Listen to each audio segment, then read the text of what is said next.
Hot chocolate, incredibly well. Azure Cosmos Dapper. Entity framework, our tools. Netology suite. Countdown commencing. T-2 minutes.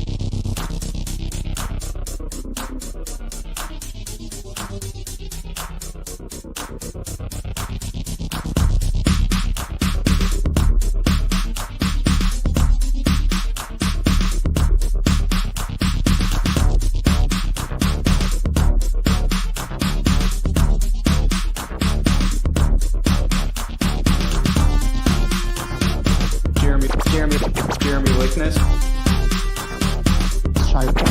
Shiro Dent. Grace Lanson. Martha Vickers.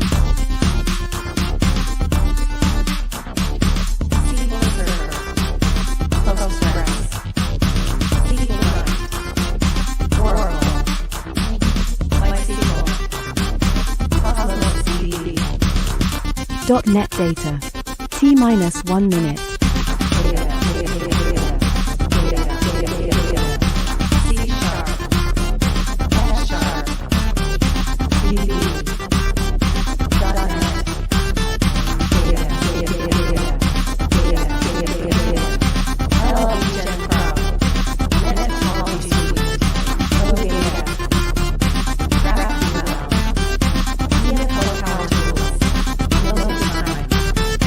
Thirty seconds.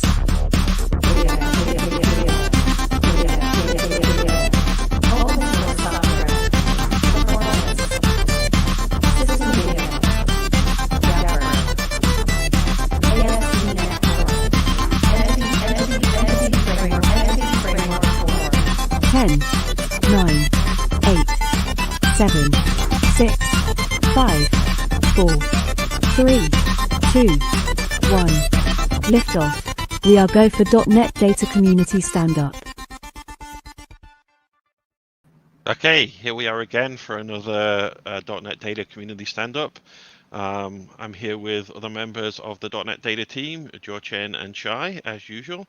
And we're going to talk this week about model building and custom model building conventions. So we'll go through some of the how model building works and then show how you can change it with custom conventions.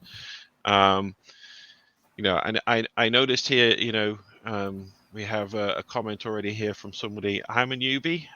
This is something we've been talking about a lot in the last couple of weeks, Jorchen and I, because these things tend to recently have been pretty in-depth, hardcore kind of, let's get into the real nitty-gritty of EF.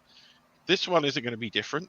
It's going to be like that again, but we're definitely looking for, let's do some, more getting started type things, basic concepts, tricks and tips, that kind of stuff. So certainly let us know if you're interested in that, and also potentially just some shorter videos where we get to talk about how do I connect to a database with .NET? Like, what are my options? So if you have ideas that what you want to see on that stuff, certainly let us know, or any of the other stuff, but we'll try and mix it up with a bit more not quite so hardcore content. That being said, today we'll continue as we've prepared for, because this is what we got. Okay, so before we do any more, let's do a quick state of the unicorn, as is the way we do it. So next week, EF Core 7 release next week. If you didn't know that, well, now you do. So it'll be on NuGet next week, basically same time as .NET Conf starts. We have full What's New documentation. A lot of what I'm going to show today is also in the What's New documentation, and I'll also put the code up on GitHub as well. So AKS MS EF Core What's New, if you want to look at that. Downloadable samples from GitHub that you can run and debug into and try stuff out. Yeah, so .NET Conf starts next week on Tuesday. There's a lot of good sessions, but there's a couple I wanted to call out in particular. So Eric EJ, longtime friend of the show, has T4 goodness. So we have T4 templates. Bryce has done this work for T4 templates in reverse engineering a database, and that's new in EF Core 7. And Eric is going to talk about that. Eric, also the author of the EF Core Power Tools, which does, the reverse engineering through a GUI interface if you're in Visual Studio. And then me and Shai have this talk that I've been working on, leveling up data. So we're basically taking for this a web API written on .NET Framework 4.8, so really old school. It's using ASP.NET, not Core, for the web API. And then we're going to port that to .NET 7, still running EF6, and then we're going to port the EF6 stuff to EF Core, and at each point we're going to show how it gets faster and better, all in 30 minutes. So hopefully we can fit it all in. So join us for that. Some community content. So Julie Lerman's article is going to tell me, the link thing again, but I don't know why it always does that. So Julie Lerman's article on EF7, let me drag this over, is out now. So lots of good stuff as we'd expect from Julie here. Stuff about round tripping the database updates, bulk insert and update we talked about last week or last time on the stand-up, JSON columns that we've also talked about on the stand-up, stored procedure mapping we haven't talked about, but there's some good stuff there. Value generations for key properties. So anyway, all of this good stuff from Julie in her Code Magazine article. And let me find this again. Next one up we have, so I'm going to let Shai talk about this. This is a really cool post with some interesting data. Right. So maybe some of you guys, remember we did a community stand-up on the improvements to do less round trips. I don't remember exactly when it was, and there's a blog post about those improvements. But this is a blog post that I ran across on Twitter, which is really, really cool, which kind of dives into it. Specifically, it checks how EF6 and EF7 compares the two, and it sees how they do, compared to each other over different latency scenarios. So for example, this blog post tests what happens when the application and the database are on the same host, or in cloud, I think in Azure or AWS in the same availability zone, which is a more standard kind of scenario with some latency, and then in different availability zones, which is maybe a little bit less standard and with high latency. And we can see what Arthur here highlighted very nicely, how much of a latency gain we get by moving from EF6 to EF Core. So thanks, Arthur, for showing it that this nicely. If we're on localhost, there's very little latency to start with. Obviously, we're not going to see a lot of improvement by cutting out round trips. We see that's the -6%. Then the -13% is already nice, and that's a more standard kind of scenario. And the more extreme one, where we're talking across availability zones over the internet and so on, a whopping -60%, 65%, which is a pretty awesome kind of performance improvement. So I recommend this blog post. It also shows nice methodology of actually measuring the two versions against each other in different environments. Definitely take a look. Yep, sounds good. And let's see, let me get my screen back up here. Okay. And the last one, it's not really community stand-up, but there's some really good stuff here by a friend Brennan on the ASP.NET Core team, and this is about all the performance improvements in ASP.NET Core 7. So this is on the .NET blog. Lots of good stuff here. I mean, look at these. You always love to see a chart like that, right? That's the graphs we like to see, right? We like, yeah, exactly. HTTP2 stuff, HTTP3 stuff, Signal R, there's all kinds of stuff here. So definitely go take a look at that. Okay, anything else we should talk about before we move on? Then let me stop sharing this and start sharing the code, because that's what we all love to see, right? Present, let me find share screen. Go share that, and let me add it to the stream. Okay, here we are. So we're going to talk about model building in Entity Framework course. So Entity Framework uses a model which determines how your .NET types are mapped to your databases. So, mapping classes to tables and properties to rows and so on and so forth. In order to illustrate this, I've got a very simple model here. It's basically blogs and posts. There's an author in there. We've got a little bit of inheritance with a featured post that inherits from post. And then we've got a tag that has a many-to-many relationship. And I've got some configuration in here. For example, I've got a max length 32 on the text for the tag. So I've got some attribute-based or data annotation configuration there. And then a very simple context here with DB sets for most of the entity types and a little bit of Fluent API in here in the OnModelCreating.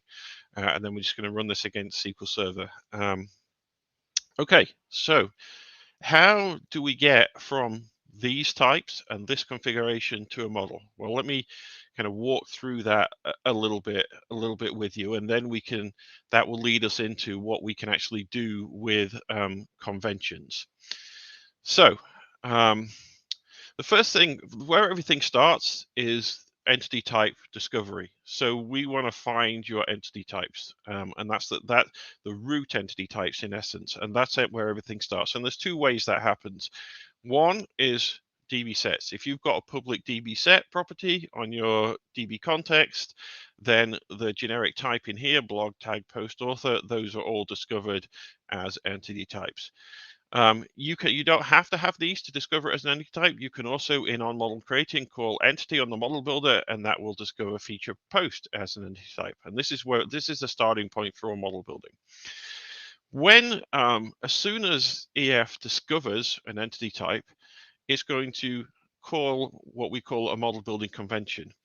In particular, it's going to call an entity type added convention. So let's go look at this. Okay, so in this is code that's inside .NET Framework. All of our conventions inherit from iConvention. It's kind of a base market interface. If you want to find all the conventions in there, I think there's like 90 or something like that, then look for anything that inherits from iConvention. The conventions run when different events happen in the model building process. So in this case, when an entity type is added to the model, any entity type added conventions will get run, of which there can be many. So basically what you're saying is, when this happens in the model, an entity type is added, I want you to run these conventions, which will then do other things to the model. And in particular, if we find there's a lot of these implemented, things for check constraints, discovering base types, various attribute conventions. The one I'm going to look at in particular, because this kind of shows the next step, is called property discovery convention, which, as you might imagine, discovers properties. So when an entity type is added, this thing is basically going to go through, there's a implementation down here that says, go through all of the runtime properties using normal .NET reflection. If it doesn't look like something we should map by default, then just skip it. Otherwise, essentially call the property method, just like you would basically on the model builder in your context. So in the context here, we're calling property here to explicitly specify, configure the title property. In the convention, it's just doing it on things it's discovered. So if we go and look at one of our entity types, it's going to go through this. It's going to find the ID property, and it's going to map that as a property, saying for title content. Now, when these happen, when this happens, that in itself will then trigger other things. So there's a property added convention that we're not going to go look at, but there's an property added convention, and that will then cause foreign key discovery, primary key discovery, attribute discovery on the property, and all that. And so this whole kind of interactive process happens, and it builds up the model in that way. So that's what's happening basically. So we've started off with adding an entity type, and we've done all of the discovery. And then we move on through here, through our OnModelCreating. And as we do other things in here, it will continue to trigger those. So in this case, when we add a property here, that will again trigger any properties around property configuration, and we can specify max length, and that will specify the max length in the model. Okay. Let's focus a little bit on the max length of a string. This is interesting.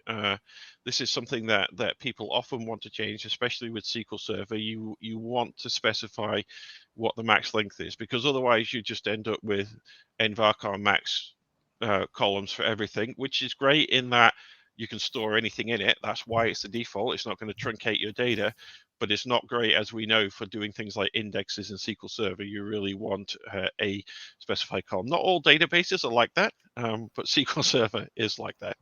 Okay, so how do we determine what is the max length for a particular property? Okay, I've got some code here that we can that we're going to run, and all it's going to do is do ensure created, ensure deleted, ensure created, and then I've got a special kind of logger that I hacked together on here, which is just going to log the DDL stuff from this. So we'll be able to see when we run this what actually gets, what the database is going to look like. Okay. So these are the tables we're creating. We create the database, then we create tables, and we're also creating some indexes. If we look at the string properties, so some of the string properties are just nvarchar max. That's the normal configuration for just a string property. If it's a key, we don't do nvarchar max. Keys, we make nvarchar 450, and also index properties, we make nvarchar 450 as well. And then you can see in here that you can see some of these are not nvarchar max. So in particular, title is 128. And as you can see, that's because in here, we configured that as 128. If we go back and look in our code here as well, let me find which one it is. Was it in tag? Right, so tag, we've got a max length attribute. So this is another way of overriding the default of nvarchar max. And if we look in the tags table, we'll see that's an nvarchar 32. And so basically what we have here is 3 different ways of getting the max length for a property. Purely by convention, like you haven't told us anything. We're just going to do a convention. And so normal properties, that would be nvarchar max, like no max length, or for keys, it's 450. Put an attribute on it. If you put an attribute, a data annotation on it, it will always override what that convention is. So for example, this key property here, which is an nvarchar 450, if I put max length of 128 on here, then that's going to override what we're doing by convention. If we rerun that and then look at the tag table, just let it get it going. We'll see now it's overridden that, because the 450 was by convention, and if you put a data annotation on, it always overrides what you do by convention. Now the third way is in OnModelCreating in the Fluent API. So if we do basically the same thing here, so we go to tag and we say for that key property ID, and we say has max length. And we say here, actually, 64. Who needs more than 64 bytes, characters, whatever they happen to be in SQL Server? Nobody really knows. 64 should be enough for everybody, said somebody. Exactly, that's the thing. What happens here? Because now I've got a data annotation on it that says 128, and I've got a explicit configuration that says 64. Well, if I know my entity framework, the result is going to be 64. If it isn't, then we have a problem. So text, and it is indeed 64. And this is the third rule in that hierarchy of precedent order. If you have so the first one, conventions, and then data annotations, attributes override conventions. Fluent API, model builder overrides the data annotations. Why does the Fluent API override data annotations? because it's the most specific to entity framework model building. Data annotations can be used as validation attributes. They can be used by other frameworks to do, other things.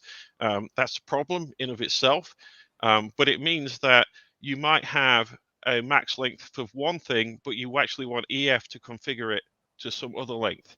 And so then you always have the option of going into the Fluent API and saying specifically for entity framework, this is 64, and that will always override anything else. So I have to say, when I first joined the team, and I knew EF, of course, more as a user and provider writer, but when I actually understood this whole thing with the model and the conventions and the three layers of precedence, where you have the conventions and the attributes, the data annotations, and the Fluent API, it's pretty mind-boggling, I have to say. So fortunately, users don't actually have to understand all this. This is the internal part of this talk, but it's really impressive. How big and powerful this model is. So everything that everything that happens by default, when you think about defaults in EF, those are actually pluggable conventions, as Arthur just showed, right? These are actually pieces of pluggable conventions, which as Arthur will show, you can actually play around with, which is really, really, really very flexible. So the whole model building part of EF Core, I think, is something that people don't know much about, which is completely fine. It is the right way. In fact, people shouldn't need to know about it, but just know that under the hood, there's this whole thing that's just designed to create an accurate, correct model of how things map between, your CLR, your C# stuff, and the database. And it's quite a task. Yes, indeed. Andre is the one on the team who does most of this and owns most of this code. And so, he's probably watching and is going to tell me later when I said things wrong. But anyway, okay. So as we just talked about, the default convention is nvarchar max. Very frequent question is, I don't want the default to be nvarchar max. How do I change that? And there's been various answers to that question throughout the course of the kind of evolution of EF Core. The first one was always, okay, well, at the end of OnModelCreating, iterate through your model, find all the string properties, and set their max length. So let's do that. I've got some code that will do that.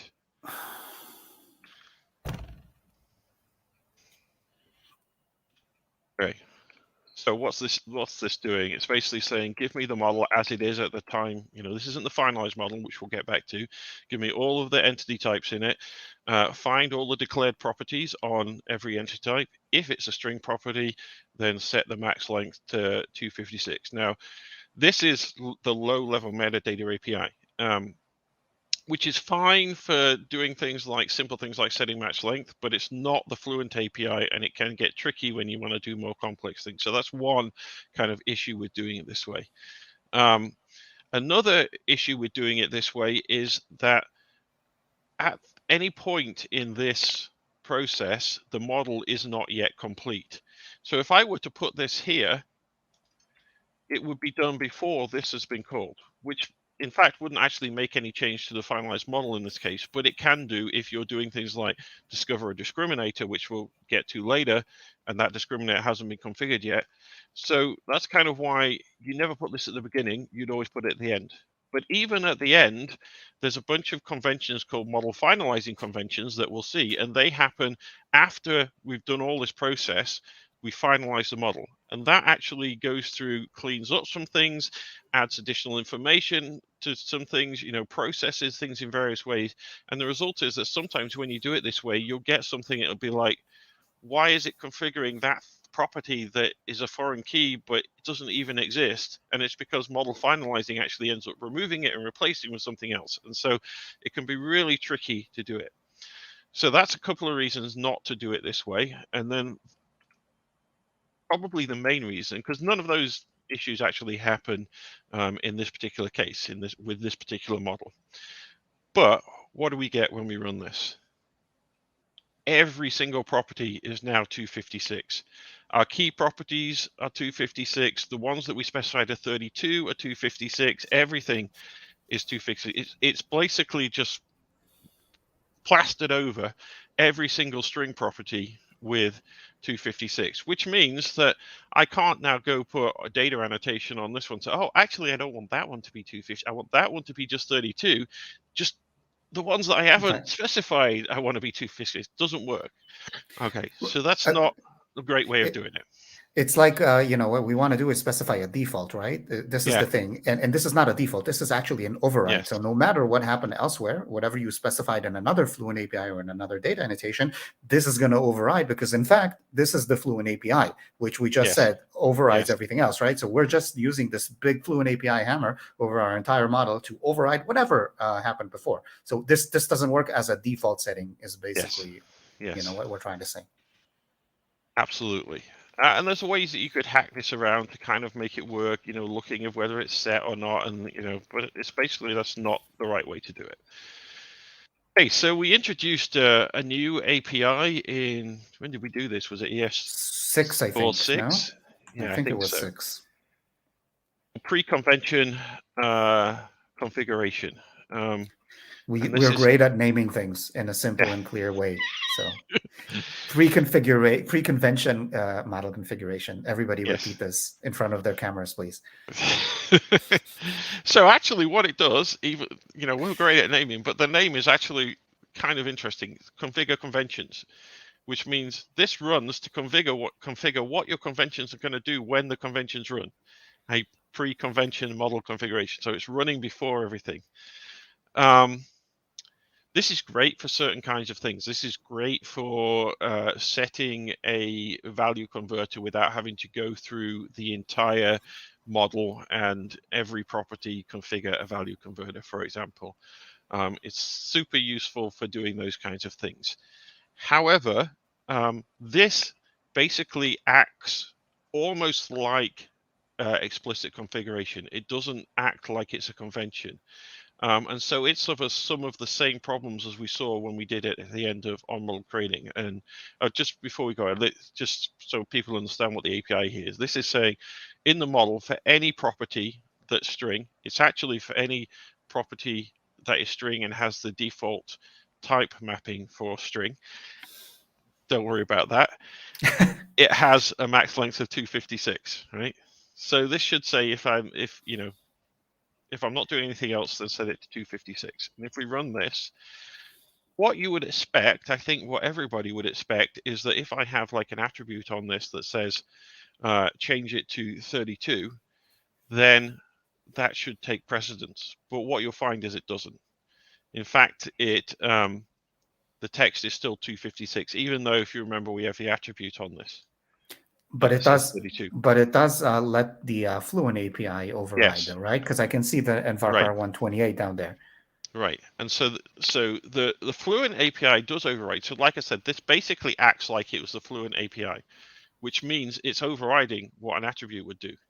And Andrea has assured us that this is the way it has to be, but it's very unintuitive and hard to understand, and also means that you can't now override these things by using the string length or the max length attribute. You have to do it in the Fluent API for things that you want to override. And the reason that the Fluent API allows it is because if you do the same thing more than once in the Fluent API, so if I say 345, because why not, in the Fluent API and run that, so I've set it first to 128 and then I've said, oh no, sorry, 345, then it's last one wins, right? So in this case, there we go, it's 345 now.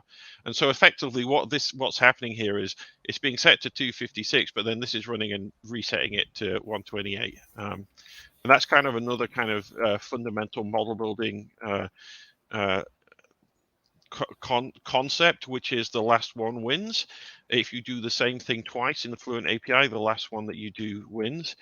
That's important when you have something like the ASP.NET Core identity model or some built-in model where if you call base OnModelCreating here, and it does a bunch of stuff in the base call. If you then, after that, do some other stuff, you can override what it's done in the base call. And so that allows you to take a model that somebody else has created and reconfigure it in the final version of it. So that's another kind of important principle. Okay, so this didn't work very well either. And this is where EF7 comes in, because EF7, you know, these conventions, these model building conventions that we've talked about, have always existed.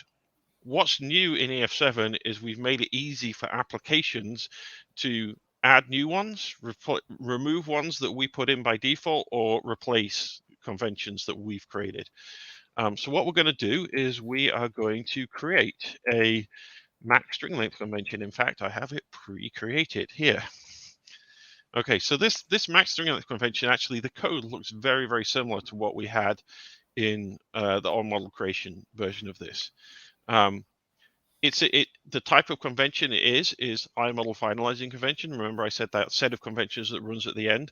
By doing this, we know the model is in its final state, because even all of the built-in model finalizing conventions will have run. So we're working with the final model in its final state. We'll come back to that in a little while. And then all it's going to do is, again, find the entity types, get the declared properties.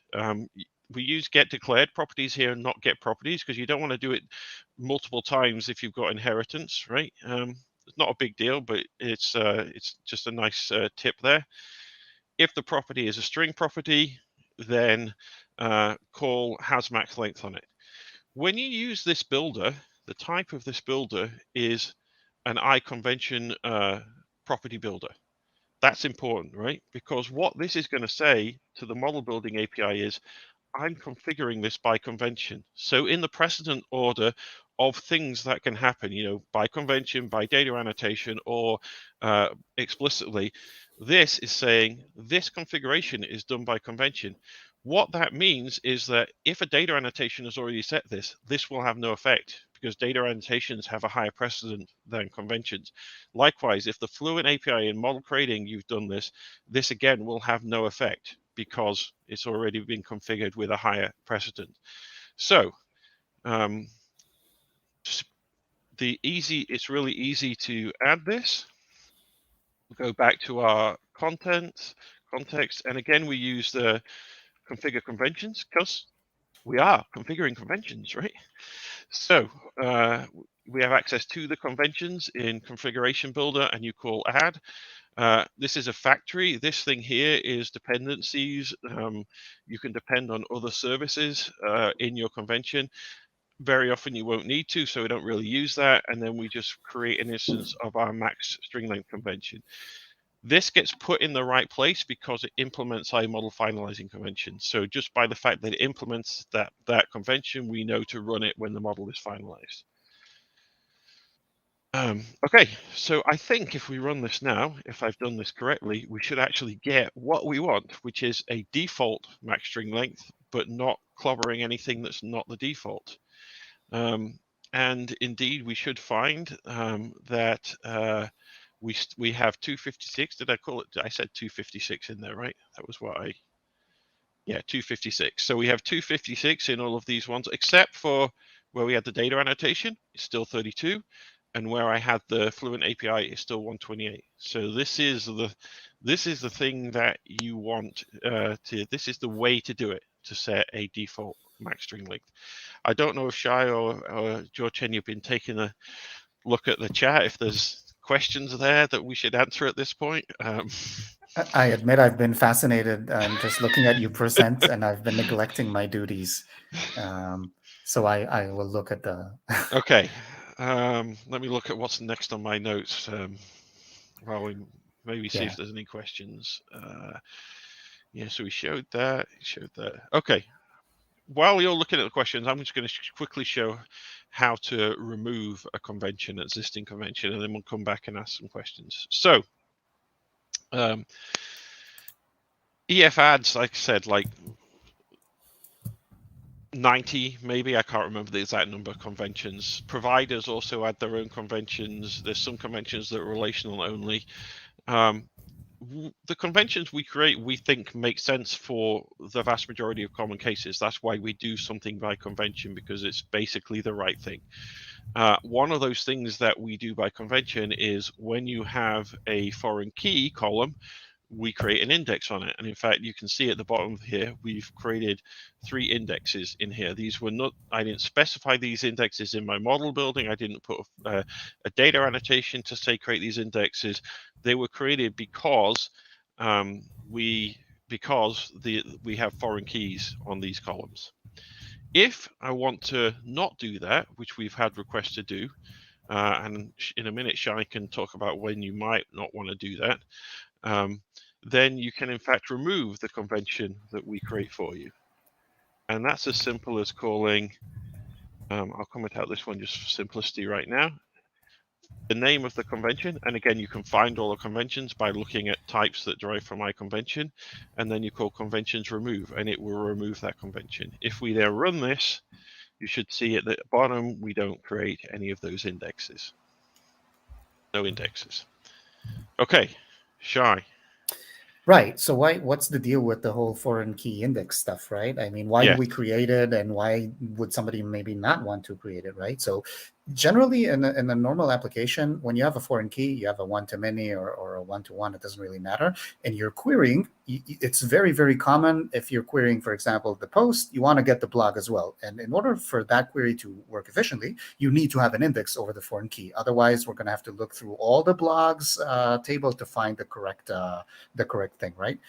So usually the index on the foreign key is important for efficient querying in the normal scenarios. However, and this is the important thing that people sometimes forget, indexes are great for speeding up queries, but they also have a cost when you're updating your database. So every time you add or modify the column where you have the index, like I add a new post, or I modify a post foreign key or whatever, every time we do a change in the database, then the database has to go and recalculate and modify the index. And as you're adding more and more indexes to your database, your updates become slower and slower and slower. So it's very important to not just, just throw indexes into your database without thinking about it too much, because each one of these has a cost in terms of performance. Now, the important thing here is how much your workload is going to be read heavy. Like, are you going to be mostly querying, or are you going to do a lot of updates? As you're going more towards the querying pole of the spectrum, you wanna create more indexes in order to speed up your queries, and you care about the update performance a bit less because you're doing mostly querying, right? And that's actually a very typical workload. So a very typical kind of web app by default, if we're talking in the abstract, does a lot more querying in general than it does updating, right? Because people look at a web page a lot. Whether they modify the data behind that web page, that happens far less frequently. But there are cases of very write-heavy databases where we're actually doing a lot of updates and not necessarily querying them so much. That actually does exist. It's far more rare. And in that case, you don't want those indexes to be created. And in fact, Arthur showed me just before this session, there was a user saying, hey, I want, all these foreign key indexes. Yeah, they're great if you're querying, but I don't actually want to query that much in my model. What I want is to do a lot of updates, and your indexes, which you're creating for me automatically or by convention, they're actually slowing down my updates. So the stuff that you're doing for me automatically is bad. I don't want that. Please disable it. And I think that's a great story about conventions. Had EF just been hard-coded, right? Like if we didn't have this big convention model building story, had we just made our decisions in code, then users would just have that automatic behavior and they would not be able to tweak it or turn it off. Whereas what Arthur just showed, these are configurable, pluggable pieces, these conventions. That's the amazing thing around this design. So you can just say, this specific convention, I'm just gonna, I'm gonna throw out the window. I don't want that because I'm gonna use a write-heavy database.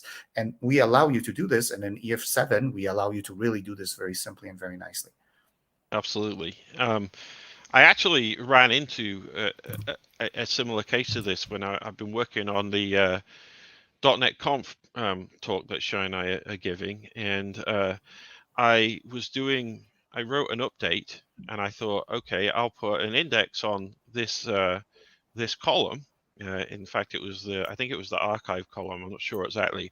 That I was using in a query, and I was like, okay, I want this to be fast in the query, so I'll put an index on it. And suddenly, my update performance on that plummeted. and I didn't go into detailed analysis, but my hypothesis here is that basically every time then I was updating that thing and I was doing a lot of updates to it, it was recalculating that index, and that was essentially really hurting my update performance on that. I removed the index off it and suddenly my update performance went way up again. So yeah, it's definitely a case. Don't just stick indexes on everything without measuring, otherwise you could really find yourself doing the wrong thing. But do put indexes where they're needed, otherwise, again, you'll be slow. Arthur, there's a question in the chat that I think it's a great moment to address. The one about Postgres versus and SQLite, and right? I love that question. Yes. So you want to talk to that? You can go if you want. Okay, absolutely. I mean, yeah, sure, whatever. So the question here is basically there's these default max lengths. That's how I interpret the question. So this max length story, which we just talked about, does it depend on the database? So what we've discussed up to now has been SQL Server, right? We've talked about all this in SQL Server. What happens if we use another database like SQLite and Postgres?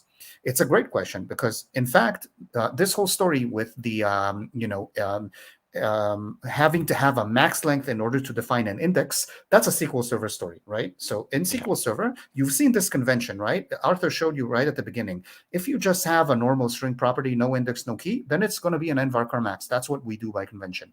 The moment you put an index over a property, a string property, in SQL Server, then there's a convention that's going to come and say that actually has a max length of 450. I hope everybody got this. That's an EF core convention that's part of the SQL Server provider, because the problem that it addresses is specific to SQL Server. In Postgres, there's no such thing. So if you want to define an index over a string column, it doesn't care if there's a max length on that string column or not. It's because Postgres is just simpler and has a bit less quirks. That's why I love it. But anyway, the problem it's just a shameless plug, obviously. So that brings us to the point that we're talking about user conventions here, right? Like Arthur just showed a user convention, but in fact, every provider, every database provider also comes with a set of providers. I developed the NPG SQL provider, which is the Postgres provider for EF Core, and it has its own conventions which do stuff that is relevant to Postgres. And once again, it's very nice to be able to plug that stuff in. There's the general conventions that EF Core does, in the core for everything. And then there's a set of conventions that work for relational databases. That's another layer of conventions inside EF Core. And then Postgres specifically has its own set of conventions, which are different from the SQL Server ones because the databases are different and things make sense in a different way. There's one more source of conventions here that we've not talked about, which is plugins. So there's another concept here, which is you can install a plugin, and I think Arthur will show an example soon. A plugin can also add a convention, and there's a plugin out there that I also happen to maintain, which turns all of your property names, all your column names, into snake case. So instead of having the property name as it is in the in your C# type, it does. There's a convention that says, okay, convert that to snake case, like lowercase with underscores, when you're mapping to the column. So that's a plugin that a user has to actually install or use in their project. And all that does is set up yet another convention that's going to go over everything and set the names correctly, right? So we have all these conventions coming from EF Core Relational, the provider, the plugins that you may or may not be using. And now we're talking about a fifth type of convention, which is a user convention, which you guys can do in your own application. And I think it's a really nice story, basically. Yeah, so I brought up the EF Core code here. This is inside the SQL Server provider, and these are the SQL Server conventions. So these are the ones that are specific to SQL Server and do things differently for the SQL Server database provider. And some of these are for SQL Server specific features, memory optimized tables. Some of them are just about doing things differently for indexes on SQL Server because it has certain filter things that are different from convention. As Shai said, in relational, there's a set of conventions that we use for all the default behavior for relational databases, and then there's a set of conventions that's just in the EF Core base core library here, metadata conventions. There's a lot of conventions there. Very often, you'll find that there are conventions that are in the core that are then overridden by a convention in relational to do some relational specific stuff, that's then further overridden by a convention in a provider to do something that is provider specific. And often you'll call back in you use inheritance and call back into the base class to get the basic behavior and then add on to it in the provider. So yeah, I don't have an example to hand with a plugin, but it's basically the same kind of concept. Okay, couple more questions quickly while we're here. Will it apply to the JSON aggregate column? Not currently, no. That's a kind of limitation that we have, and it's because the JSON aggregate is not mapped as a string property, so it doesn't get string property conventions. But that's something we need to kind of work on in EF8, I think. There's another way, by the way, to interpret that question. Maybe the person has in mind string properties inside the JSON document as opposed to the whole JSON document. In that case, I don't know. I'm not sure.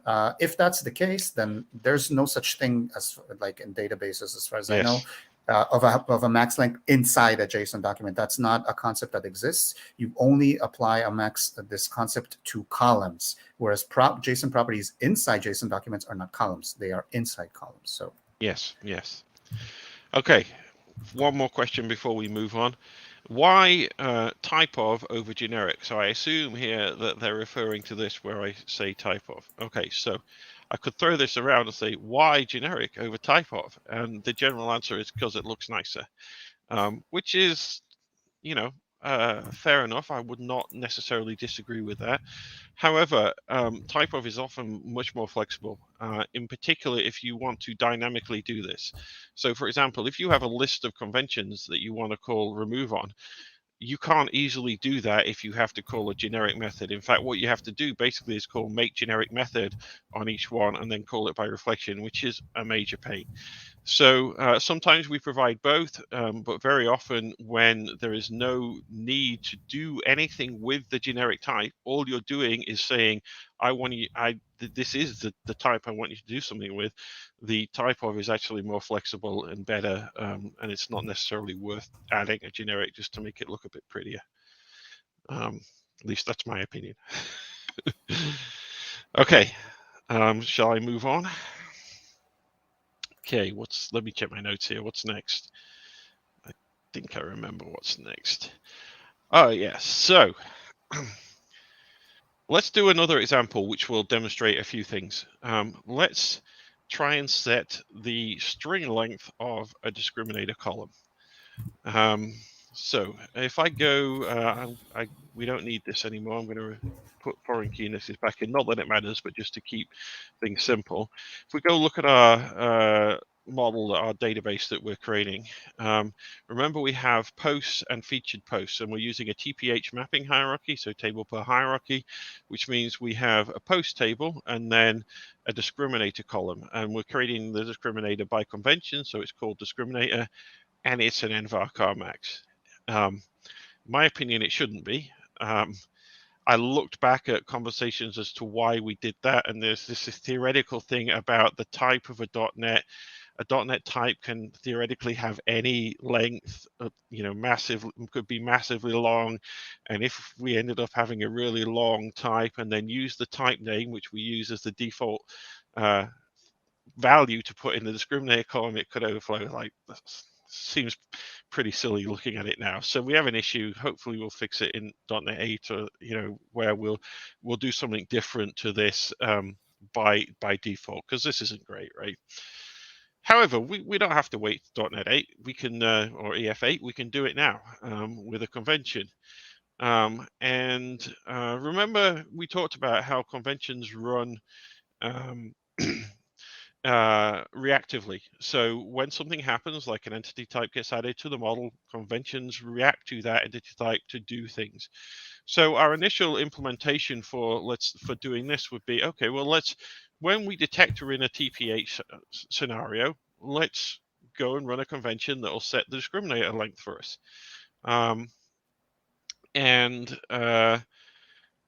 One way that we might consider doing that is, let me find oh no, I don't need to find the code because it's already in here.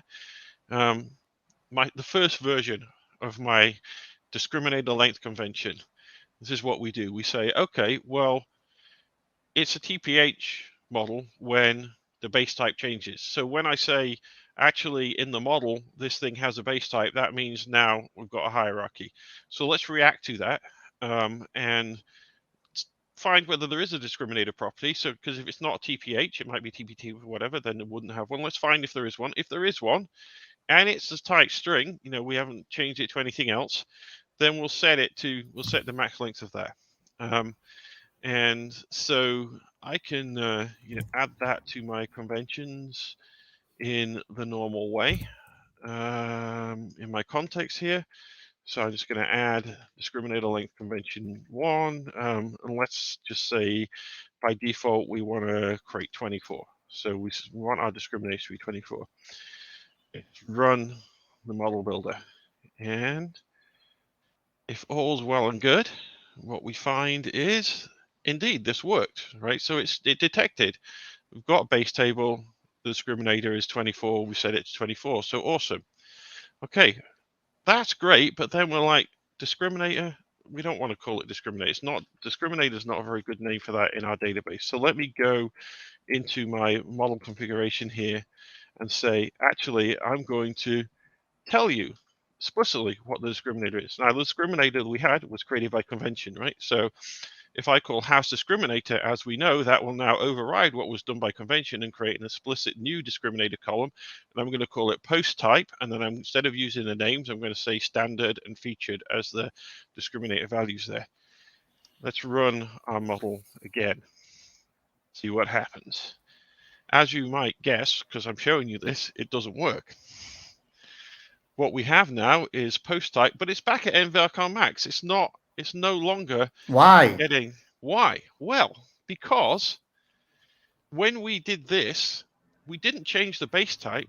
What we did do, though, was remove one discriminator property that we had configured with a certain length, added a new one, post type, which is now configured with whatever the default is again. So it didn't work. I see now. This is a problem with writing reactive conventions, and this is a very difficult problem. How do you know what all of the events that you need to react to are? So I could go into my convention here and say, okay, we're also going to do I property whatever something, remove convention, so that we can try and detect when it removes, or when we add, maybe it's I property added, so when we add the property of the discriminator, then, and we can try and trial and error figure all that out. Very hard to get that right. I would say probably the only person on the planet who would have a good idea of what to do here is Andrew. Maybe Smith might know too, but I certainly don't know how to do this, right? This is a problem even in, this is a great system, but this is a robustness issue even in our own code, where we find, oh, somebody did this, this, and this, and now something hasn't worked, and it's because, oh, we didn't react correctly on this convention to that event happening. Okay, so this is why it's very often best to just go with the model finalizing convention, particularly if the convention that you're writing doesn't have any cascading effects. We'll come back a little bit later to a case where you can't do this. But if all you want to do is take the model, go through it and process it at the end, just do a model finalizing convention. Don't try and be fancy and be reactive or anything. So let's go back here and add discriminator convention 2. If we look at this, is now our good friend iModel finalizing convention. It does a very similar thing to the one for max length. It goes through the entity types, finds any entity type where the base type is null, as in it's not already a derived type, because we only want to do the discriminator on the base type. find if there's a discriminator property. If there is, that means it's a TPH, so it's not null. If it's a string, now set the max length on it. Okay, so now it's basically at the end, it's saying, find my hierarchies, find the base type in my hierarchies, and put max length on it.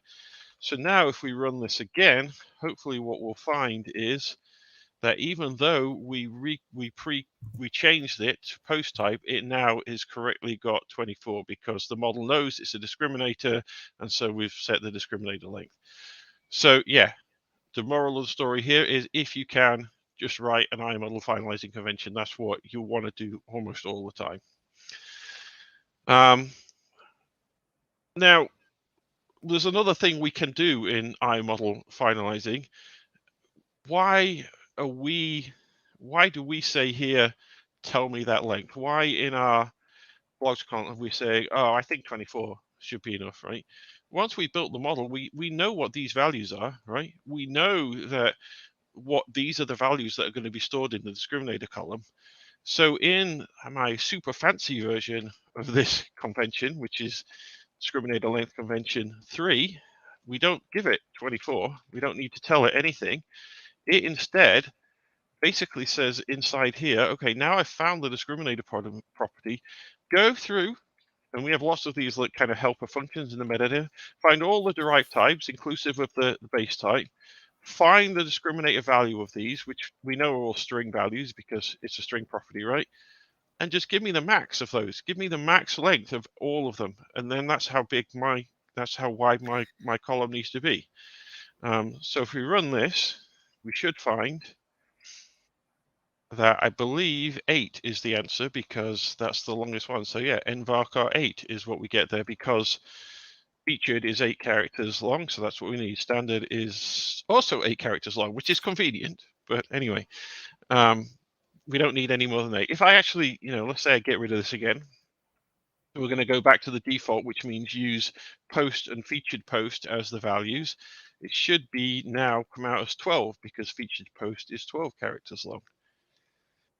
And indeed it does. So now we've got this nice convention that basically just creates a discriminator column of the exact length you need. Now, of course, if you later add more types, you could end up having to rebuild that column. And so maybe you want to say, have some buckets and say if they're all less than 24, then, or maybe you just want to just pick a, not be too fancy. But it is kind of interesting that you can do these kinds of things and inspect the model to figure out what you want to do in other parts. Okay, one more thing on the discriminator convention. Let me check my notes here.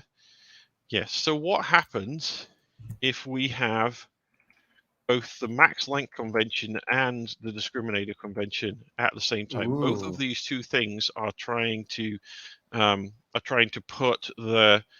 set the max length of a property. Okay, so let me run that. Okay, so let's look and we'll find the discriminator is now 256. Why is that? Well, again, this is a last one wins thing. This convention is added first, this convention is added second.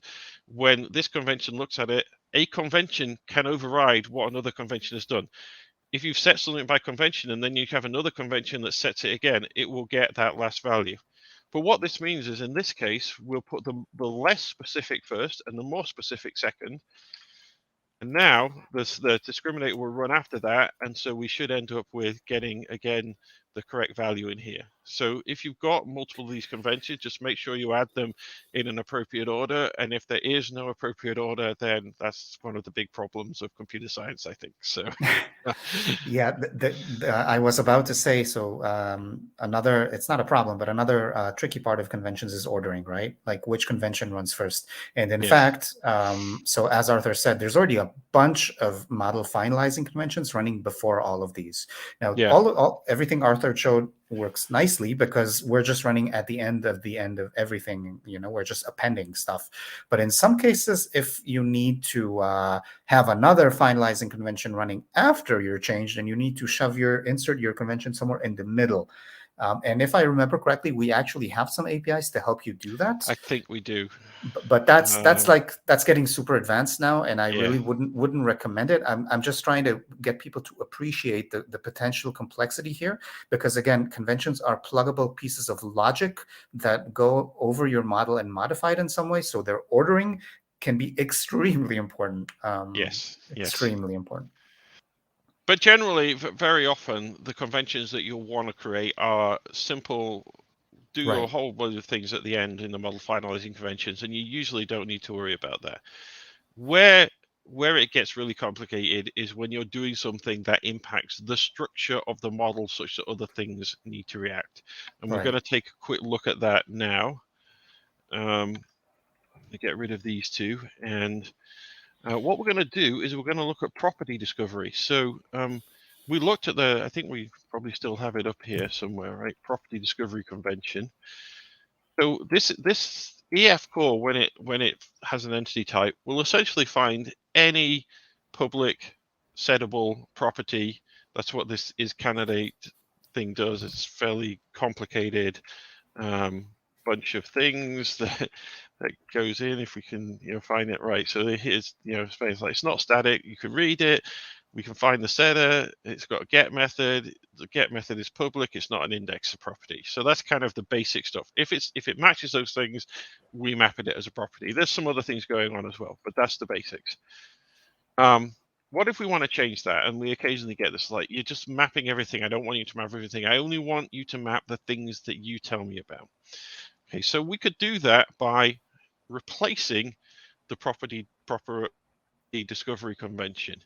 And that's what I have here. So this is an attribute-based property discovery convention. I don't think this is a very good idea. This is just a demonstration, by the way. And what this is doing is we've got an attribute. I've defined an attribute here, persist attribute, that you apply to properties. So if I put persist on a property like this, that means, yeah, I want that in my model. If I don't, then don't map it. So it's only going to map things that have persist. The way we do this is, and it's not super simple, but we derive from our existing convention that EF has, the property discovery convention. That's important that you derive from that. And then we basically override the things that we want to do. I filed an issue after working on this saying, we could make some of this easier by allowing it a bit more for some more template methods that you could override without having to override everything, exposing some of our internal helpers so that they could be used and stuff. But essentially what we're doing here is getting the runtime members, looking for an attribute that's defined on it. If the attribute is not defined, we call ignore, otherwise we call property. And so this is basically like just mapping those things. And get runtime members is going through and just looking for methods on the type. So it's not super complicated. The way we add this is again in conventions, but we use the replace method instead of the add or remove. So in my context here, in configure conventions, I'm going to call conventions replace. We tell it the type of the convention that we're going to we're replacing. So we're replacing property discovery convention. That's a built-in one. And we want it to create a new attribute property discovery convention. Notice in this case, we actually need the service provider. And that's because our built-in property discovery convention, it requires dependencies from the internal service provider that EF is using. And so we need to be able to pass that into the constructor of our convention so we can basically pass it down to the base there. And so that's why you pass a delegate to when you're registering these things in the context, you pass a delegate that takes the service provider and then can use the service provider to get any required. So it's basically using a service locator here to get any required dependencies and pass them down. You rarely are going to need that unless you're doing a replacement of one of our existing conventions. Okay, so I run this, it's just everything's going to blow up, right? Because we're not mapping any properties. See, it's somebody say, oh, well, I couldn't find a constructor to bind author string name, and that's because name isn't mapped as a property, so what am I going to bind it to? And so, I tried this earlier, and by going through and, basically saying, okay, persist on each of these things. We don't need to do it on navigation properties. We're just talking about mapping non-relationships at the moment. Put persist on all of these things here. Except I'm going to not put it on the post content, because who needs any content in their posts? Just so we can show that that doesn't get mapped. So everything else, let's put persist on that, let's put persist on that. Okay, if I got them all, then what we should find is now everything works as, no, I missed something, obviously. Oh, content is part of the constructor, so we do need that. Okay, well, anyway, let's go and do that. Yay! So we're back to where we were. Now, saying we're back to where we were is significant here.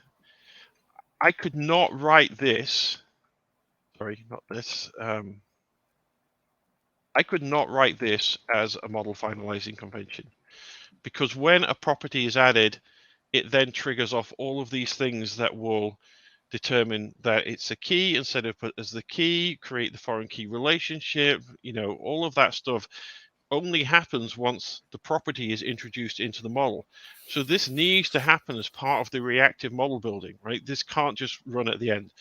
And that's really probably generally the only time you're going to do is reactive model building is when you're replacing an existing convention to change its behavior. The good thing is you don't need to figure out when property discovery convention needs to run, because that's already done in the base class, right? So it's say in here the base class has already said I'm going to run on entity type added and entity type base type changed. That's when we discover property. So basically when we add a new entity type we discover, and when we change the base type, which effectively brings in more stuff, right, because the base type has changed or might exclude some stuff as well, we run it again for that as well. But you don't need to have to figure that out because you're just overriding that. And yeah, so that's when you would need a reactive convention, but it's going to be less common, and it doesn't suffer the same complexities as writing your own reactive convention. I think that's all I have. Yes. So whirlwind. So I think, just to stress on that last point, I think user conventions, like Arthur said before, are going to be useful for tweaking a specific facet of something like has length, or these very simple kind of things on properties which exist and which you basically defer to the very end of model finalization. That's where this model works very well, because because nothing else depends on it. Basically, it's just you coming in at the end and you're saying, I'm going to go over my model and I'm going to tweak the precision here or the type there or whatever. That's like a good story here. Once you're starting to go into stuff like actually when when something becomes like goes in a TPH hierarchy, I want some complicated thing to happen that affects like the structure of the model, things become very complicated very quickly, as Arthur showed.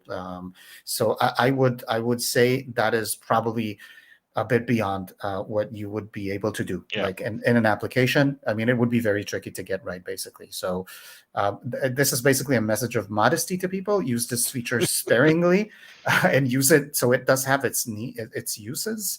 And by the way, I think one very important thing is that there's another feature called layering that Andre is going to be working on. So there are some plans on making it easier to create those reactive conventions in a way for users, right? So that it's a whole model where you layer conventions. And anyway, I'm not going to go into it, but there are improvements coming in next versions, probably in EF Core 8, if I remember correctly. It's on our plan tentatively. So this is going to get better. But at this point, this should be seen like as a first step in that direction, right? Or it's not a first step because we've already done stuff, but it's a step in this direction where you shouldn't go crazy. It's like only a step in this direction, and improvements are coming in the future.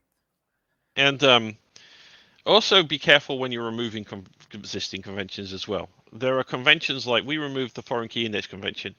All it does is create a foreign key index. Nothing, if you don't have that index, you don't have that index. If we had removed property discovery convention, nothing's going to work, right? It's basically just going to no longer find things, unless, of course, you then went in and wrote property calls on your entity type for everything, which maybe that's what you want to do.